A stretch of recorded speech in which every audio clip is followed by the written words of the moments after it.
Yeah, talk to us about your... Well, like many Kenyans, I was extremely saddened by Bob's passing when I had lunch with him 3 weeks ago, and he was in extremely high spirits. He was quite optimistic about the future. And Bob, in his usual manner, was obviously full of solutions about many things facing our society, Yes. and we had conversations about many things on that occasion. But I would say that Bob's impact, in life, every so often we get people who you encounter whose impact in small and big actions impact on so many people's lives. And I think Bob was one such person. I mean, he impacted so many people. He impacted the Safaricom ecosystem. He impacted on our leadership through his big drive for ethical leadership and good governance.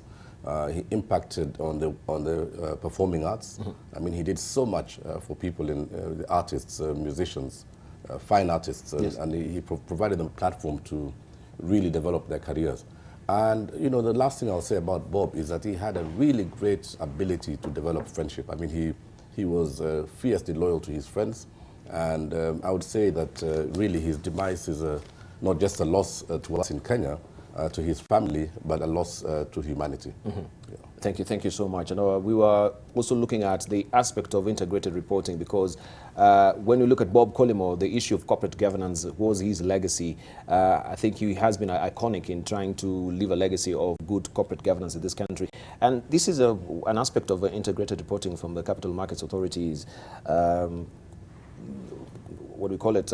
Corporate codes that we're trying to instill in this country. And we're saying many of our listed companies have been disclosing some of the executives and executive directors' pay, and we've seen that being splashed on the media. But this is not happening also with the public sector as well. And we're just also saying, with the tongue-in-cheek, many of them here, I can see Geoffrey Odundo is one, of course, a person's salary that we've seen splashed on the Business Daily. And we get to be depressed as Kenyans sometimes when we see this as well. But in light of that, we can see, yes, there is those salaries, but the discrepancies even within the company is another question, because we saw there is a listed company, our CEO is walking away with huge bonuses and salaries, yet the company is not performing well. But in light of what the court really says, the executive should take a pay cut. Isn't that the case? Let's hear from Habil Alaka, then we'll come to Geoffrey. Yeah, the way I look at it is when you talk about integrated reporting, I think is to look at where we are coming from. Yes. We are coming from a scenario where we are mainly giving the annual reports.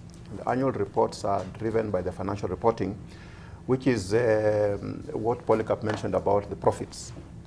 But in integrated reporting, you're trying to bring what you call the 3 Ps together. By 3 Ps, we mean the profit, the people, and the planet. So you're looking at the social impact, the environmental impact, and of course, the economic impact in terms of the profit drivers. And so the annual reporting was more geared towards, the profitability.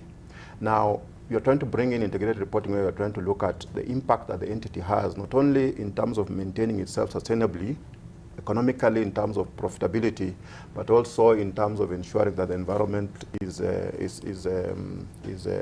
sustained and the society gets its livelihood.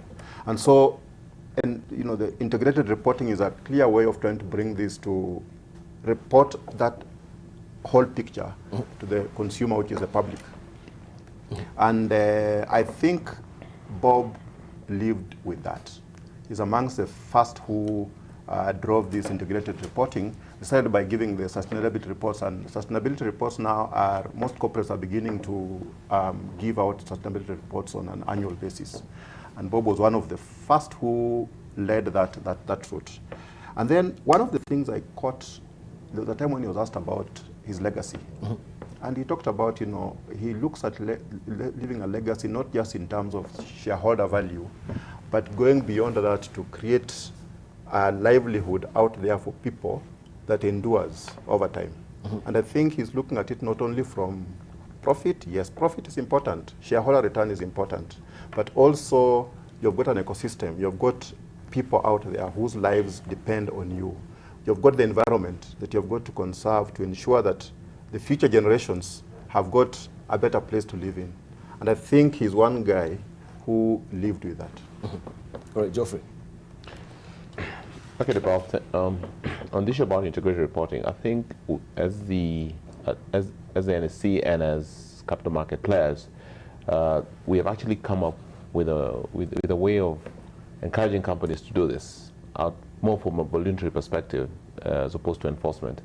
The capital markets code of governance actually encourages this kind of reporting, and ideally, what it meant to do is that we've got to go beyond the numbers. We want companies to go beyond the numbers and tell really their story on how they're relating with the communities they serve.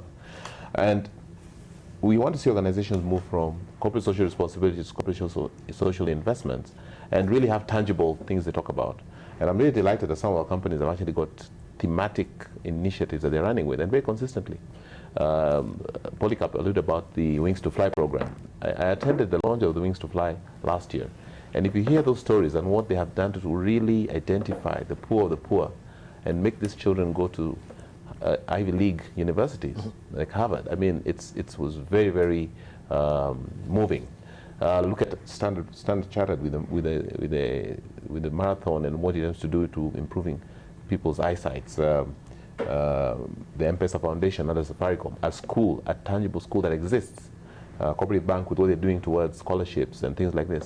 So companies, what the whole essence of that is actually to make you bring up and really make some corporate social investments in very, very tangible and practical approaches so that you're able to really bring this out.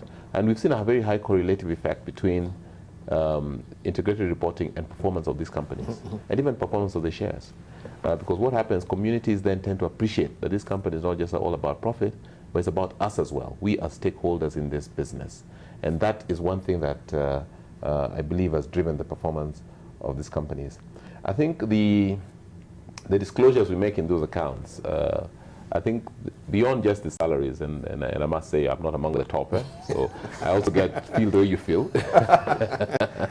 But what does it do? I mean, we should go beyond that because the accounts speak more than just the salaries. And I have no problem with high salaries because I think it's a correlation to the performance of the organization. I think they need to bring out the other aspects of what these companies are doing and really doing to improve society. And they're clearly aligned to even the bigger picture about the SDG goals. So there has to be a whole disclosure around all those aspects, and that's something that we're happy to do. It is a painful start, as you must imagine, when your salaries and all this are being disclosed, but I think it's now becoming more acceptable. I've attended shareholder meetings where these matters are discussed, and in one particular meeting, I think the shareholders were very happy with how the CEO performed and said he deserved this pay. So I think the journey has begun, and I'd like to encourage more companies to especially take the listing approach, because that's the way you enhance transparency, you enhance better governance of your companies, and also disclosures, and that's good for business. Right. And of course, I want to bring up this editorial cartoon that I think was drawn by Gado 2 months ago. This is in light of the KQ. Look at that over there, where we had the immediate former now CEO, that is Sebastian, walking away with, look at that briefcase. What of course is jutting out every which way, but look what is leaving behind. There's a 7.5 billion shillings loss at KQ right now. There's bad service, there's more bad service, there's crooked or contracts, I should say. There's KQ arrogance manual over there. But he's trying to bring out the picture where you are walking away with a good tidy sum of money, but look at what is happening at this company. And I think that is the essence of what we were talking about this morning with the integrated reporting as well.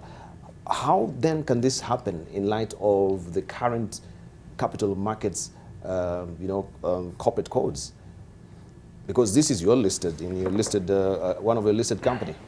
Maybe let me weigh in on that. I've been involved. I can see Geoffrey now. I've been involved in both. a suicide pass. I'll take it head on. Dibal, I've been involved in boards, both in the listed in the UK and listed here. Yes. And I'll go back to listed in the UK because whatever we're doing here has been happening there, and it's gone in a cycle. And the cycle is when you disclose, all of a sudden there is, everybody is up in arms and sort of, these are kind of figures, because it's the first time they're facing that reality. But then the second thing that then happens is that the pay of CEOs, even directors, and in companies and so forth, is pegged onto a lot of things other than just what you see. If you look at now the expectations from the Capital Markets Authority on the performance of the CEO, of the boards, of the organizations, there's a whole series of accountabilities that begin to kick in. Now, those are things that were not there before. So all of a sudden, like taking personal responsibility as an individual. Before, it was the company that took the responsibility. But because of the misbehavior of certain people in companies, Yes. it shifted to people taking personal responsibility for those performances. Now, that comes at a cost to the individual, right? So that's the first thing. The second thing that happens is, because it is now being disclosed, and Yes. this is an evolution as well that will happen, the boards of companies are now beginning to look at how you determine the performance of a CEO in detail.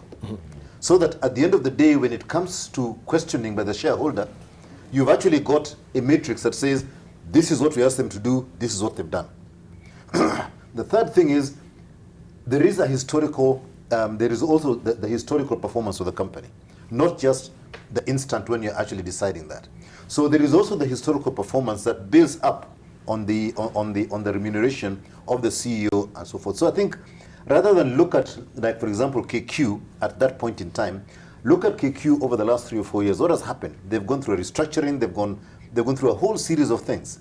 And the pay of the CEO, whereas it's a CEO now, maybe it started off with the CEO who was there before, has actually been coming up because of the performance of the company over time. So when you come in, you inherit whatever was happening and you continue with it. If you have a fall, right, a good board will basically freeze it. If you're culpable and you caused that 53 billion on an individual basis, you will be out, you'll be sacked. So I think let's not just look at that number, but look at the whole ecosystem that determined that number. And I think one thing that is going to happen as a result of this, of the corporate governance requirements now from the capital markets, is that boards are going to be a lot more, they're going to be a lot more scrutiny on how you determine pay, but also shareholders are going to be a lot more interested in how the pay of CEO is determined and how you reward the CEO for what reason. And like happened in the UK, when I sat on boards there, they will actually not pass your annual report and everything else, and they will actually rebel at the AGM if they're not happy about what you're doing. That is going to happen in this country, you can be sure, in the next 3 or 4 years, right? So what you're seeing now is, I think, just the beginning of this accountability matrix that's beginning to happen. And yeah, the fallout will come. But at the moment, I think people are asking questions, you're asking the questions, that is the right thing to happen at this point in time. All right. Geoffrey. I think just building on what Patrick has said, today when a CEO is assessed, it's just not assessed on his financial performance. In fact, I think financial performance counts for just about slightly below 50% of the appraisals. I think you're looking at new matrices that are coming in. For instance, how do you deepen shareholders' value? Number one. How do you deal with issues of risk in that organization? How do you drive strategy in the organization? How do you then ensure sustainability of those companies? Because it's not just about profit. I mean, we've seen companies collapse because of strategic failures, and CEOs are being held to account to that level. And as such, despite the fact that, and again, most CEOs are on contract, and these contracts are actually triennial or 4 years, and before you get a new contract, there's such drama on whether you're going to get it or not, and the appraisal process, etc. So there's been a very good build-up towards how do you then create a very holistic CEO in an organization as opposed to a very one-targeted approach towards this.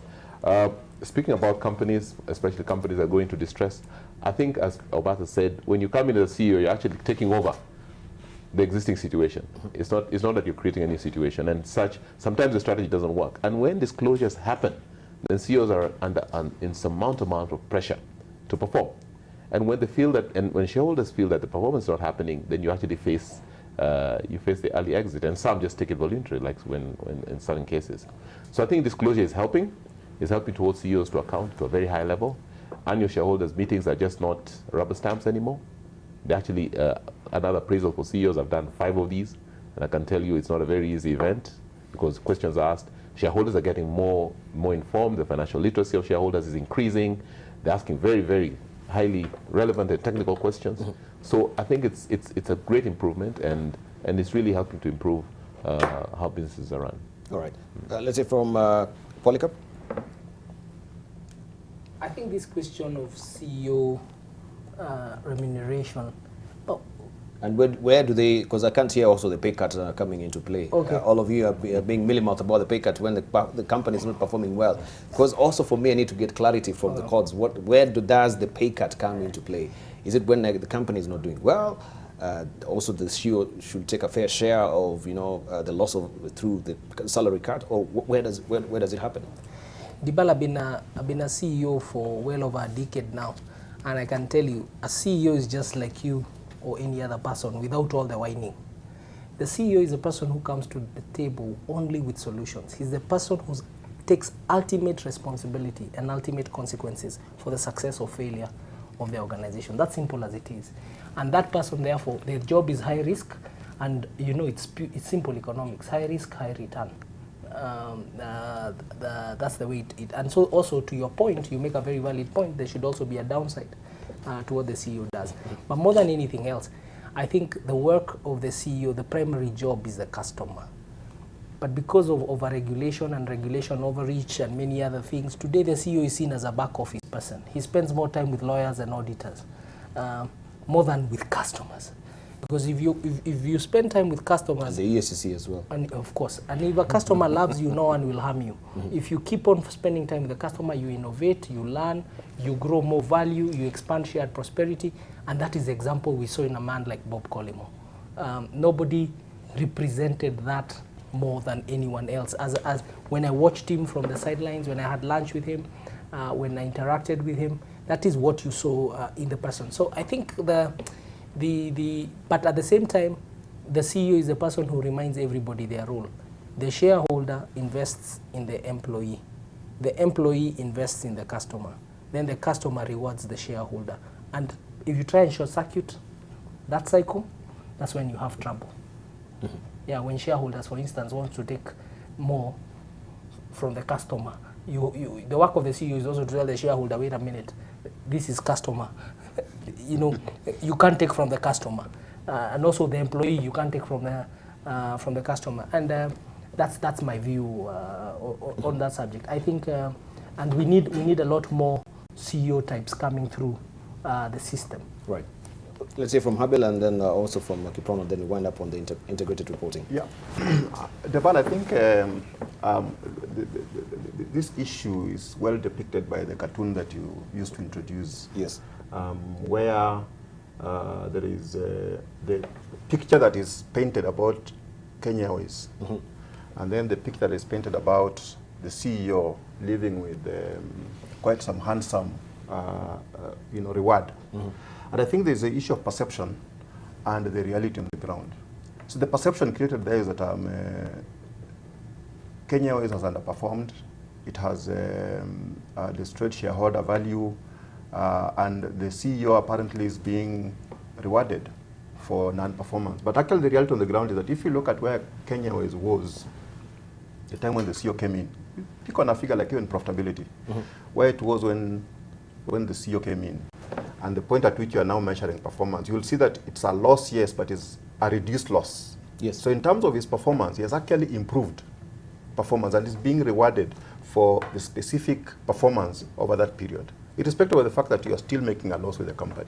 And I think what I was trying to draw up is the difference between the perception created by to the public out there in terms of an unperforming entity and the actual reality on the ground in terms of what the CEO has delivered over the period. All right, thank you. Kiprono, lastly. Thank you. Let me speak on behalf of the shareholders now. Yes. I think most of my colleagues. But I'll start by just, making reference to Jeff. Jeff says he's not at the top of the food chain in terms of salaries. But I sit on his being board. modest about it. I sit on his board. He will not be earning as much as Polycarp, but he's not doing too badly. I can confirm that he's not doing too badly. Let me just speak to the whole issue of integrated reporting. I think we need to look at the genesis of integrated reporting. I mean, if you remember the fiasco of Arthur Andersen in the United States in, I think, 2006 or 2007, and the subsequent meltdown in Wall Street, and the whole issue about what must be reported and what needs not be reported. And I think that is really the genesis. And we've seen since that meltdown in Wall Street that you know, there's a big push globally for companies to be more transparent in the information that they give access to their shareholders, to all stakeholders, and you know, the whole issue of integrated reporting. And I think also we cannot ignore the intervention of technology. I mean, we have you know, artificial intelligence today, we have voice, we have biometric technology that's available, we have the digital footprint that we leave on our mobile phone. So there is a lot more information that is in the public domain today. So I think the whole issue of transparency today, the conversation around transparency is one that we cannot ignore. Now, in terms of pay cut versus payroll, I think I agree with my colleagues here that you see, over time, you must measure the performance of a CEO using a defined matrix over a period of time. Unfortunately, reporting is either annual or biannual. But then the reality is, to turn around a business like Kenya Airways will take several years. And like Hebel said, I mean, you'll be looking at many metrics, and in terms of the reduction of loss and things like that. And I think, you know, for me, I believe in the old school of thought that if you pay peanuts, you get monkeys. And you see, if we're going to run a company like Kenya Airways and you're going to have, you know, the top caliber of management, we need to really pay competitively. And I think it's also a very good way of ensuring that we're insulating them from corruption. But I think what we need to see more than anything else is servant leadership, like was espoused by Bob Collymore. I mean, where Bob really put the stakeholders' interests well ahead of his own personal interests. Thank you very much. Right, we want to see also how the banking sector is performing right now, and in light of that, what also is listed on the NSE, especially the banks. And we can report that commercial banks' profit before tax for the first 4 months of 2019 rose by 15% to 56.8 billion shillings, up from 49.9 billion shillings on increased lending, according to fresh data by the Central Bank of Kenya. According to the regulator's report, customers' deposits shrunk slightly to 3.37 trillion shillings from 3.4 trillion shillings as at March. The jump in earnings comes at a time when credit growth to the private sector improved to 4.9%, the highest level since introduction of a red cap law that has dragged economic growth by stagnating cash lent to business at below 4%, thus falling short of the recommended 12%. And we just want to also just put this on the table of Habil Olaka, because you can tell us, in light of this and what is happening at I'd raised that question of some of the banks also have been on the Nairobi Securities Exchange lists of people who are spending a lot of money laying off staffs as well. How does this, first of all, in light of what you're talking about, integrated reporting, the layoffs and the huge margins that we're having over here. First, let's talk about the cumulative loan book for the sector that grew to 2.6 trillion shillings, the highest point in the country's history, buoyed, of course, by the relative economic environment right now. Let's begin from there. Yeah, Debal, you know, the issue about profitability in the banking sector, and when it's apparently being displayed as improving, it's very difficult to divorce it from the reality on the ground, where there is another constraint, and which was even mentioned in the report you gave of the capping environment. So it's like capping, how can you be complaining about capping at the same time the profitability seems to be improving? And I think we need to possibly go back and look at where the profits are being generated from. There was some minimal improvement in terms of increased lending, but most of it is actually coming from other activities that are not necessarily aligned to the economic supporting activities. So, and by this, for instance, lending to government is quite a significant generator of those profits. Then the other one is in the environment in which banks are operating, where there is a capping. I think they have had to relook at their business models and try to become as efficient as possible within that environment to be able to have some return to the shareholder at the end of the day. And no wonder some of the measures you talked about in terms of reducing staff, in terms of reducing their branch network, and a number of other, also leveraging on technology to have used the alternative channels for accessing their customers. In terms of looking at the business model, and part of it is, of course, cutting costs, which means that it will be felt through some of the examples you gave. And also the other point is the fact that a number of them have actually extended their operations into the East African markets in terms of opportunities that are out there. They are extending their operation to the market to exploit or to take advantage of opportunities that exist. So I think we need to look at the profitability, growth, and where it's coming from, and what it therefore means for the country. And I think clearly it shows that the potential is there, but with a constraint like the capping removed, I think we can be able to achieve much better performance as an economy. And as we know, the unavailability of credit to the segments of the economy that are driving growth tends to drag down the potential of growth for the economy. All right, let's hear from Polycarp, especially on this. And also, I want you to tell us about the next of kin regulation that was declared illegal. And we wonder what's the rhyme or reason, because I think, of course, everyone's next of kin's account should be updated regularly. You said that this particular law was sneaked in, but looking at the spirit of the law itself, isn't it for the public good at the end of the day?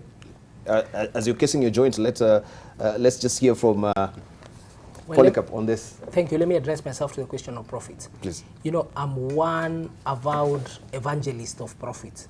The first person who gains from profit is the government of Kenya. Government of Kenya is the biggest shareholder in every private business. For every 100 shillings of profit made in the banking sector, the first 30 is paid to the government of Kenya. So when you see a company declare profit, as a citizen, the first question to ask yourself is, does that company or business pay taxes? Because that's the first share.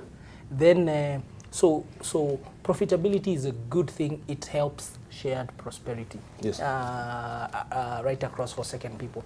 Then, secondly, I think the losses are bad. Losses are to be discouraged. And any CEO who's running a business that's generating losses, there are people who also generate losses deliberately to avoid taxation. So losses are not necessarily a good thing. And I think the banking industry has done very well in changing its business model under the interest rate cap regime. They've become recession-proof. You see, Chinua Achebe said, if they shoot without missing, fly without patching. That was a naked the bird. And you've got to do that in business. You've got to reinvent yourself and figure out, okay, the environment has changed, then what do I do? And if you look at what the banks did, that is what I think has happened in the banking industry. You've seen consolidation is now starting to happen in the banking industry. I am the first one to declare that this market is no longer a place for, you can't survive as a small bank. Nigeria has 200 million people close to, it has about 11 banks. South Africa has almost 70 million people, it has 6 banks. Kenya has 50 million people, we have 43 banks. We have a bank for every community. And if you go and look at, out of the 43, profitability lies with less than 12 contribute 99% of the profit. The rest, so consolidation is starting to take place. And consolidation is good because then it means an enterprise, whether small, whether medium, whether large, can then access the facilities, and it also secures. Because what's the role of a bank? A bank moves money, a bank stores money, and a bank lends money. Only 3 things. Banks today in Kenya have only been left with primarily the job of storing money. Moving money is being done by people who are not even regulated. Lending money is also being done by people who are not regulated. While banks were stopped from lending, we saw people come with balance sheets from San Francisco, from California, to lend to Kenya at almost over 1,000% interest rates. So, but banks have been able to survive in that environment. So we should celebrate banks. And on the issue of jobs, today a bank is not somewhere you go. It is something you do. Banking is being done on the phone. This device has become the bank. So increasingly, I don't think it's jobs being lost, it's jobs being changed. People are coming from basically the traditional role they used to play into something else. And perhaps there are very many people in banking in the panel today who can add to that. Let me stop there. Right. Maybe I'll follow on from Polycarp. I think what you've picked is basically one aspect of the total realm of financial services. If you look at the profitability of the financial services in general, it's going in the same direction, all of them. And what you're seeing here is that a lot of them are redefining how they work. Look at the impact Safaricom has had on the financial services sector, right? And if you look at the amount, where they're making money, most of it is actually in quote financial services. That's where they're making money. And as Polycarp has said, the whole essence of changing the way banks work is all happening here. And if you talk about going digital, a lot of the financial services are going digital. Yes. And you're then going to begin to see that the financial services, because of the redefinition of how they work, they're going to begin to make money. And layoffs are happening across the whole sector. The whole of the financial services sector is beginning to trim down, redefine how it works. It means that another part of the economy in providing services to the same people will begin to grow. And I think let us not just look at just one sector in isolation, but look at the full environment. And I think you'll find that overall, the number of people, the jobs that have been created in the country is going up net, right? And all it's happening is a redistribution of the skills that we have in the country. So I think whilst, yes, the banking sector has shrunk in terms of numbers, those people have gone on to do other things elsewhere and stayed employed. All right. And of course, so looking at this splash that we had on the front page of a Business Daily, NSE companies spent 2.7 billion shillings on staff layoffs. We have all this huge tidy sum of money being made by the banks. We've seen that particular, of course, a figure there. But also, the banks are spending a lot of money laying off. I don't know if Geoffrey wants, I know this is really right up the alley of the banking sector, but you can, this is in the listed. So NSE is mentioned here. Of course, I have to drag your name in it. I wake up every morning and I see NSE, and the next text is like, integrated reporting, very effective. I think just to build on what the bankers have said, I think the capping was sort of a wake-up call to banks to really rethink their models and how they can do different kind of businesses. I think banks have gone beyond just lending now and are doing more like all financial services, from insurance to leasing to very many other options, and also looked at how they digitize and manage costs. So I think this issue, of course, of the layoffs, I think is just one aspect of the whole issue around how to make the banks more efficient, and the fact that they need to really look at their cost management strategies. Well, I think these are actually situations that I think happen not only in the banking sector, but really right across, depending on how you see your business growing. I don't think it's not a very good thing when you see layoffs, but I think it's about how then you sustain the performance of the organization, and that's how banks are responding to it. It's ideally, what are we looking at? Can we grow the pie and see how we can change jobs? Some of the jobs, as Polycarp have said, have actually become redundant because with digitization. For instance, the banks who today are fully digitized, they're not tellers. You go up there, you do your own banking, you count your own money, you put it in a machine, and it's processed. So there's need for people to see how can you convert those jobs to other kind of jobs that can still provide value to the businesses. I think banks should also see how they can redefine the roles of the staff as opposed to layoffs. But I think these circumstances sometimes are inevitable, and they have to adapt them. But I really can't speak much of why they continue to do this. But it's really, in my view, part of just an intervention to sustain performance. Right. Kiprono, you want to weigh on this briefly? Let me just say that I also, like Polycarp, agree that profit is a good thing, and profit is a sibling of prosperity. And you see, we cannot have a prosperous economy if we don't have profits. And if we look at the interest rate cap, one of the unintended consequences was denying credit to the SME sector. And the SME sector in Kenya has actually not grown, and you can even see that the casualty rate of SMEs has been very high over the last few years. So I think it's a good thing that banks are making profit. But what we would like to see is an economy where not just the banks, we want to see a very vibrant retail sector, a vibrant manufacturing sector, tourism doing well. We want to see mining. We want to see oil and gas. We want to see real estate, all the sectors doing well. You know, I remember the time when the president assented to the interest rate capping bill. I think if we remember, at that time in the country, actually the public was baying for the blood of the banks. And the reason for that is that there was the perception that the banks had become increasingly greedy, and the rush for profit was their prime motivation. But I think really I support now that the interest rate cap should be lifted, but at the same time the banks should themselves be responsible in making sure that their charges, the interest that they charge, is commensurate to the state of the economy, that there is a benefit for them as there is a benefit for their customers. We need to see a more fluid market with more liquidity around, and we'd like to also see that the banks themselves, in the ownership structure of the banks, that more shares are floated on the NSE. Let's share the prosperity in a broader sense. And the other thing that I think is really absolutely imperative, and I think I've spoken many times on this as a chair of the chamber in the last few years, is the government's appetite to borrow from local banks should reduce. And the government needs to seek alternative means to fund particularly long-term projects. And that way, they will leave some amount of money available in the banks in order for them to lend to the smaller businesses in order for shared prosperity. Right. Let me weigh in on that and add, because Kip raises a very good point. I think government policy should always have the underlying intention to equalize opportunity for citizens to prosper. But if you look at the interest rate cap, it was not about equalizing opportunity. The interest rate cap, if you look at the underlying intent, it was to guarantee an outcome for the citizen. And policies that guarantee outcome for the citizens tend to be socialistic. But what we should do with the cap, in my view, is the citizen out there is saying banks can't be left on their own. There must be regulation because banks can exploit the citizen. We are saying, okay, fine. But you narrowed it too narrowly. Let's give a solution. Let's think about, rather than it be CBR plus 3, make it CBR plus 10, so that it gives the ability to price risk. Because how are you lent money?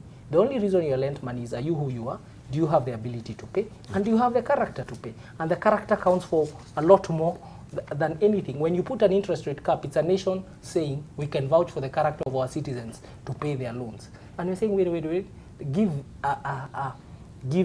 a spectrum. At the same time, I think we as bankers have to be logical, back to what Kip is saying, and actually say, when the cap is lifted, or once the cap is lifted, we need to consider not changing interest rate pricing on existing loan contracts, and maybe do that at anniversary based on how they are performing. Those are the concessions we are prepared to do, and I know Habil is leading us to have a conversation with parliamentarians on this subject. I think reason now needs to come to the table, because since the interest rate cap, lending to private sector has dropped from 20% to less than 2%. It has now inched up back to 4%. And lending, money in an economy is created by commercial banks. That is a fact, because every loan is a deposit. And it is the oxygen of business, and especially lending, working capital lending to small, medium enterprises. That conversation needs to be held, and held very quickly. And I think we are at a point where we've seen the Minister of Finance has presented it in his finance bill. We in Kenya, bankers led by our leader Habil, we are looking at it and considering it. And the day it gets lifted, then business will start to flow. I think just very briefly, I completely agree with Polycarp. I mean, if we had that sort of a regime, I think as a nation we'll start to move ahead. Right. And we as a chamber, actually, when I was in the chamber, we supported very much risk-based lending. I mean, banks should be able to lend on the basis of what your risk is. Right. Sorry to butt in. We have just to get a snippet of what is happening currently.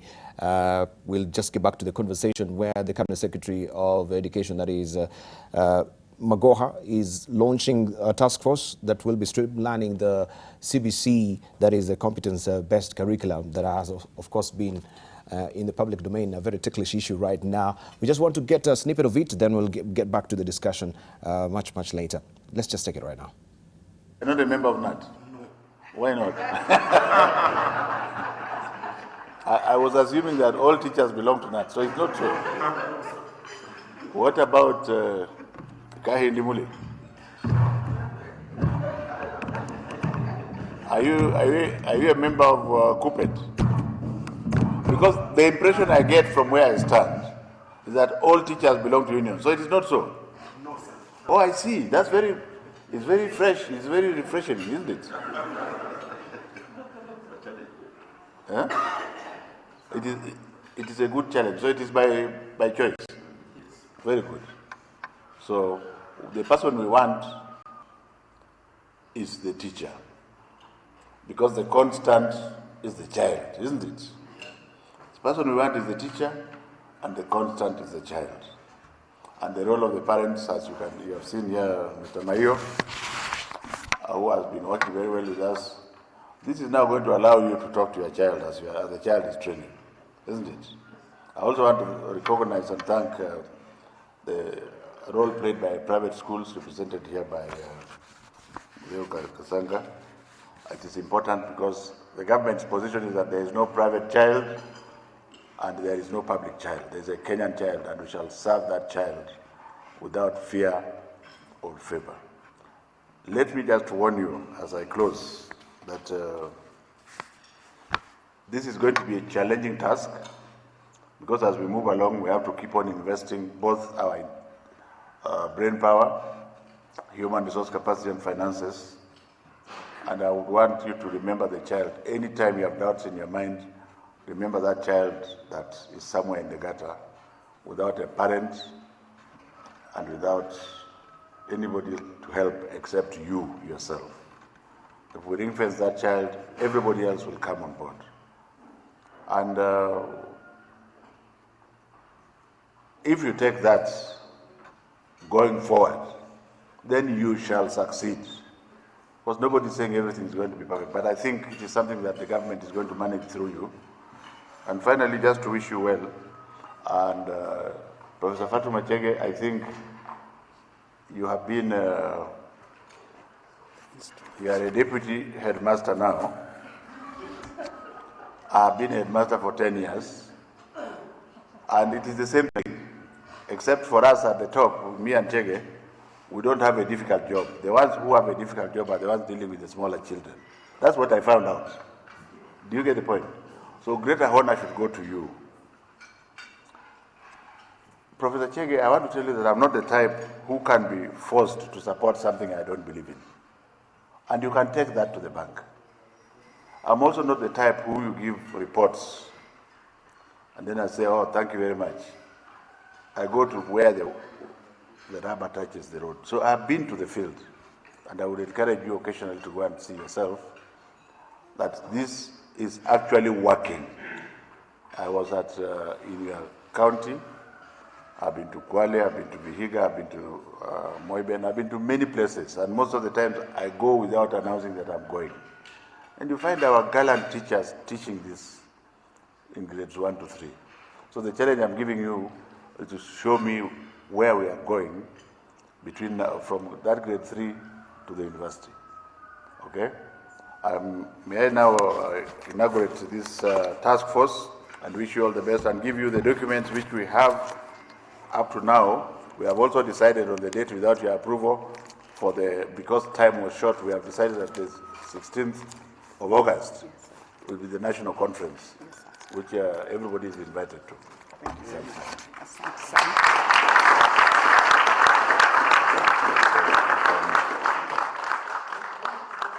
Professor Magoha heard there presiding over the inaugural meeting of the Task Force for Enhancing Access, Retention, Transition, Equity and Quality for Effective Curriculum Reform and Implementation of the Kenya Institute for Curriculum Development. And of course, that task force has been launched right now. We eagerly wait to see how this will be shaking into place, because we know the CBC has been very controversial. And you've heard him also saying there with his Tang family in Sheik about also members of the KUPPET or maybe of NAT who have been agitating, especially NAT, who have been agitating against the shaking into place of the CBC right now. So we're yet to see how this will shake into place. And now that this task force has been launched, we'll be keeping our eyes peeled and keeping out our ears to hear what will be happening on the ground. Of course, we shall be relaying that to you as well. Well, we want to wind up with our panelists this morning, and we've been looking at the state of economy. And briefly before we had that particular, of course, that particular insight from the CS and the launching of the task force. We were talking about the banking sector. And the question that I'd actually put to Habil Olaka is of the next of kin regulation, which was pronounced an illegality by the courts recently. But the question is, Habil, banking or bankers are arguing that the next of kin regulation was sneaked in, and it was not actually in the amendment bill itself. But looking at the public interest, isn't it good for the public interest? Why are you actually against this particular next of kin regulation? Yeah, I think you get it right in the sense that the way the amendment was, for lack of a better word, sneaked in, it came in after the second reading of the bill, which means that the departmental committee that is assigned that specific bill had already done its bit, which is the involvement of the public in crafting the bill. So the amendment comes on the floor of the House. Public does not have a chance to participate in it, and therefore it's passed in the format in which it is. Now, and you have seen this has become almost like a trend. A number of laws are passed in that nature, and many of them do not stand the test of conformity to the Constitution. And this particular one was actually because of that, in the sense that one, there had been no public participation, but also, what was it meant to be achieving? If you look at the proposal in the bill was the fact, and the discussion on the floor of the House was the fact that a number of people pass on with accounts in the banks, and the balances in the accounts are not reunited with their survivors. Now, in Kenya, we have got succession law. Succession law guides what would happen in the event of that happening, in which case there is a whole process of appointing administrators to the estate of the deceased, who then the bank is obligated to release the funds to. Whether you have got the next of kin details or not in your books, that will not be the determining factor. It will be under the succession law. So banks are being forced to maintain details that are not useful for the purpose for which it was intended. And not even beyond that, there is the fact that there is a penalty that has been prescribed in the law, which is 1 million shillings for every account in default. Most accounts, in fact, I think about 95% of the balances rarely go beyond 100,000. So for every account in default, you're being penalized 1 million shillings for balances that rarely go beyond 100,000. There is no fairness there. So I think the critical thing is the fact that the banks felt aggrieved by the fact that there was a penalty that was being imposed on a law that is not effective in achieving the purpose for which it was intended. Okay. And so we had to go to court for arbitration. Okay, right. Let's just give also our closing remarks this morning. We begin with Patrick Obath because of interest of time. What will be your headline thoughts? Are you going also for the memorial service this morning? Yes, I'll be going for the memorial service. I think we need to celebrate the life of a significant person in Kenya. I think that's all I'd say. Somebody who was who was basically, I think, set the standard for all of us as leaders in this country to emulate. And if we just take a small amount of what he has done individually, I think we can all begin to make a big change in this country. Thank you. Jeff? I think Bob's legacy is really showing how running transparent businesses can be highly successful. Today, Safaricom is one of the largest companies on the exchange, commanding over 40% of our market cap, and running a very good business, not only for profit, but for really corporate prosperity. And I want to encourage all companies in the private sector to look at the NSC as a very attractive option. There's tax amnesties which have been put in place, there are tax incentives in place, and just to encourage them to bring companies like this and also run transparent businesses that can really address the issues around shared value. Right, and of course we didn't have even time to talk about the derivatives, the new product that you do have as well. Next time we'll do that. Commencing today.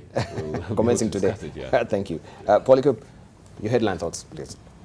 I think we are all heading off to celebrate a great life, a life that proved to us that an individual can really move the needle in terms of availing opportunities for millions and millions of people. Bob was a great believer in, here's the opportunity for you, exploit the opportunity, I've presented it to you. And he was a great believer in effort, that opportunity is converted to outcome by individual effort with integrity. And we thank him. And once again, sincere condolences to the entire Safaricom family and to his own family. He's a man we shall miss and a friend we are all going to miss for a long time. Thank you. Right. Finally, Kiprono. Yeah, Debal, I think for me, you know, there is no doubt that Bob's life is a manifestation of success, and the fact that he impacted on much more than corporate life. Bob left huge footprints in the sands of time, and he really made a huge impact on this country. Bob, like many people are not aware of, was actually Kenyan. He acquired Kenyan citizenship, so I would say that Kenya has lost a great Kenyan.